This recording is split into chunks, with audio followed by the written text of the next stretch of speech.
ఏం రికార్డింగ్ అయిందిరా? నువ్వు పక్కన ఉన్నాక నువ్వు మాట్లాడచ్చు, నువ్వు మాట్లాడచ్చు కదా, మళ్ళీ ఎందుకు మాట్లాడలే అన్న అంటావు? మళ్ళీ తప్పనకంటే కోపం రాదా నీకు?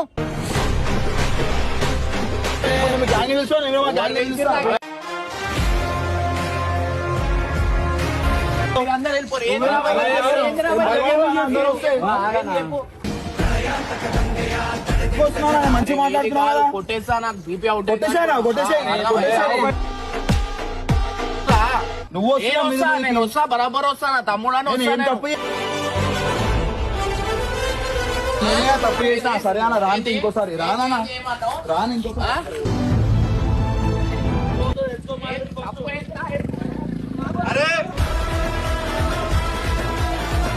ఏం మాట్లాడాలన్నా? నూకకైనా ఊకే, ఊకకైనా నూకకు. ఇప్పుడు నాది తప్పు ఉంది అంటున్నావు, నాది తప్పు ఉంది. నేనే మాట్లాడుకో, నేనే చెప్పుకుంటా, నేనే వేసుకుంటా. మాట్లాడలే, నేను చేయలేదంటే నువ్వు ఎందుకు రా? నాకు నేను మాట్లాడలే అన్న, నేను తమ్మునున్నాడా? నువ్వు ఆ రికార్డింగ్ నా మీద వద్దు, అవసరం లేదు, వద్దు రా బై, వెళ్ళిపోతున్నాను. టిఫిన్ దగ్గర నుంచి అయింది, వాడు ఓడో మాట్లాడుతున్నప్పుడు నేను ఏమన్నా ఫోన్ లో వాడు ఓడరా పోయి తీసుకొని రా, 30 రూపాయలు కదా తర్వాత ఇస్తారా అని చెప్పు అంటే, ఆ 30 రూపాయలు గతి లేదా వానికి అంటుండు. 30 రూపాయలు